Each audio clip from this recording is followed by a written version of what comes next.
Hey everyone, welcome back to our channel. If you're new here, please subscribe. I'd really love that if you're returning. How you doing today? Well, if you haven't signed up for our newsletter yet, please do so. It's still not too late for the September newsletter, and we are working on our October newsletter already, so it's getting kind of exciting around here. Also, get your coffee, maybe some chocolate, because you just never know with me. So let's jump in right into this, okay? Once again, kids, this term is coming up. I've spoke about this on my other channel. We will be back on that channel in a week. I know. Everybody's like, what's going on? I keep getting emails every single day. I'm sorry, guys. I know. But even when I go back on my other channel, I'm still going to be uploading on this channel.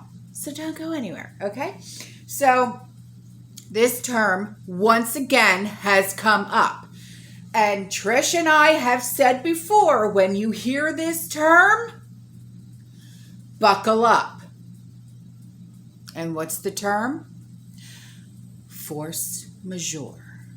Yes, I said it. So put your seatbelts on, because it's about to get real. So,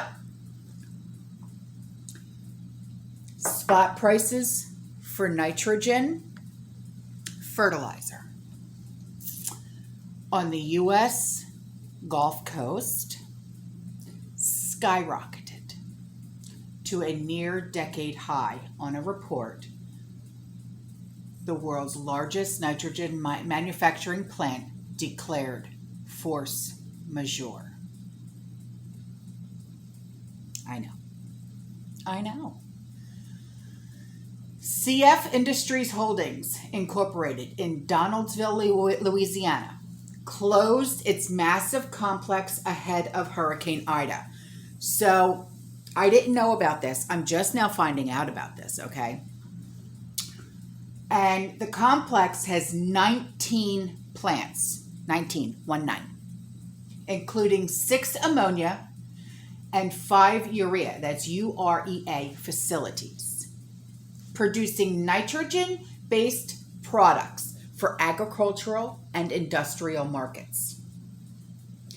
According to the letters seen by Bloomberg, CF Industries said due to these circumstances, CF Industries Sales LLC has declared an event of force majeure, affecting the production and shipment of product from the CF Donaldson, Louisiana nitrogen complex. The letter was dated on September 3rd, and at that time, the facility remained closed. This stoked fears of production declines at a time when supplies were already tight. As a result of the force majeure, U.S. Gulf urea nitrogen fertilizer spot prices spiked 16.5%, according to the green markets data. Now there's some charts here and all. Okay, I'll see. Is that clear enough for you there?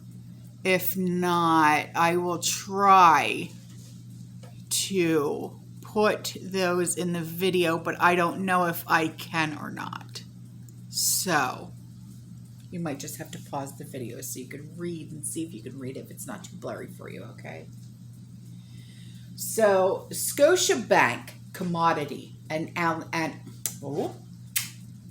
analyst Ben Isaacson told clients that nitrogen fertilizer prices on the Gulf Coast are surging due to uncertainty surrounding the restart of CF Donaldson's plant. He added, there is increasing concerns that other surrounding plants are down due to lack of electricity and possible storm damage. Okay, well, we know that there was a lot of storm damage due to Ida. Okay, so before Ida, there was surging demand for U.S. fertilizer. Okay, as soaring commodity prices allowed farmers to expand crop production, boasting demand for nutrients essential for producing food. Yes. One fertilizer that I always use is called Black Cow. It's you can find it at Home Depot, Lowe's, Rural King. Okay, any feed store has it. Okay, it's a very good fertilizer. Now, a recent Rabobank, and that's Rabobank commodity note explained farmers are expanding plantings and dispensing more fertilizer on fields to increase the crop yields. Now, the Dutch bank warned higher prices will curb purchases of fertilizers. Well, yeah, if the prices are going to go too high, we're not going to be able to afford it to put in our gardens and our farms and stuff like that, okay? So besides fertilizer, though, Ida has disrupted crude oil production and critical infrastructure for exports. And there are also fuel shortages across New Orleans and Baton Rouge, Louisiana, and power outages remain widespread. Well, at the time of this article, it was just a few days ago, they remained widespread. So here we go again with this force majeure. Okay, so if you're not too sure about what force majeure is, I will leave the link of my original force majeure video, okay, from my other channel. Okay, I'll do that for you. All right, and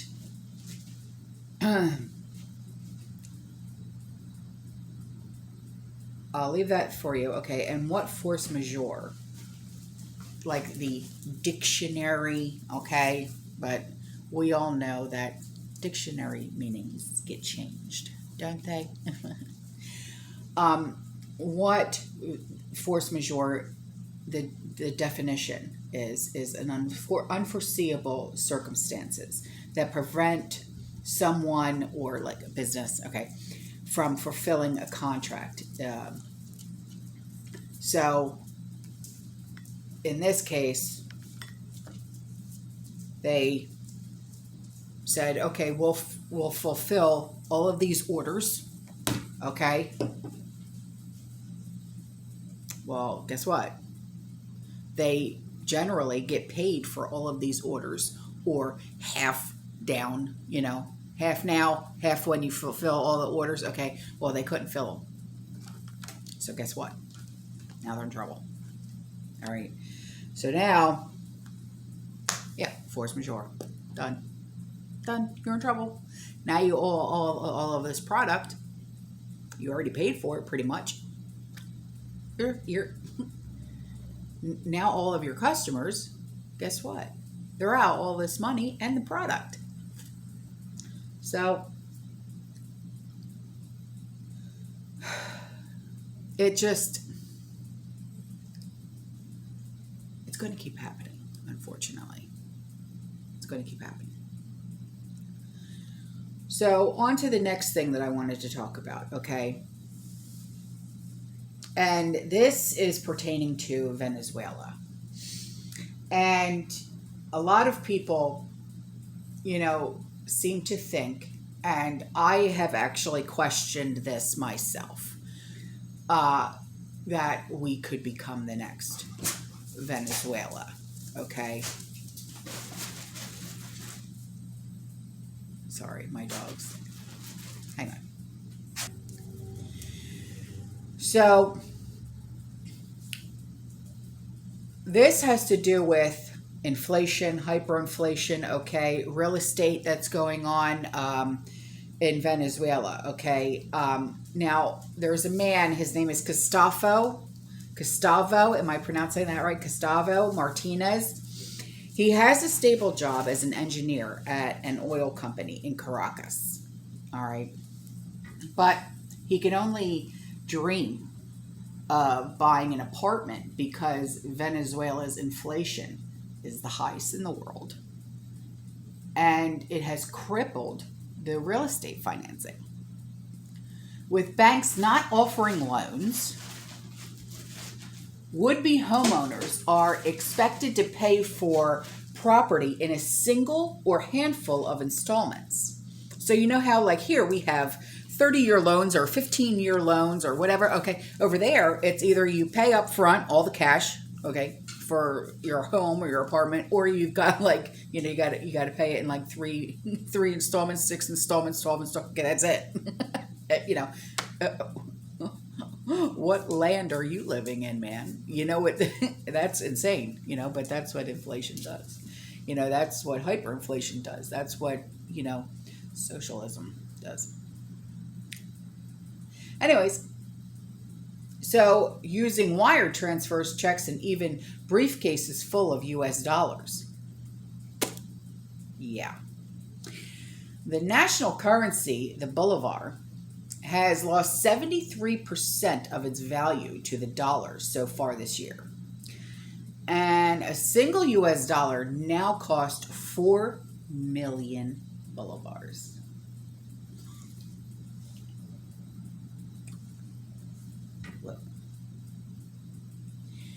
The greenback, though not official currency, is widely used to pay for goods and services across Venezuela. And it is the only accepted means of payment in real estate transactions. But in a country with a minimum public service wage of just $2 a month, Venezuelans often cannot afford to even rent, and many young adults, including couples, even end up living with their parents for much longer than planned. Well, that even happens here, you know, because, I mean, people don't even make a living wage here. But, I mean, it's certainly not $2 a month. That just kills me. But that's hyperinflation for you. That's socialism for you. You know what I mean? Can you imagine if that happens here? Oh my God. So, Venezuela's eye-watering inflation hovering over 3,000%. I know. Means that banks are loath to risk giving out loans in bolivars. In a rare event they do, the repayment period is generally under 6 months. Can you imagine? Sure, we'll give you a mortgage, but you got to pay the whole house off in 6 months.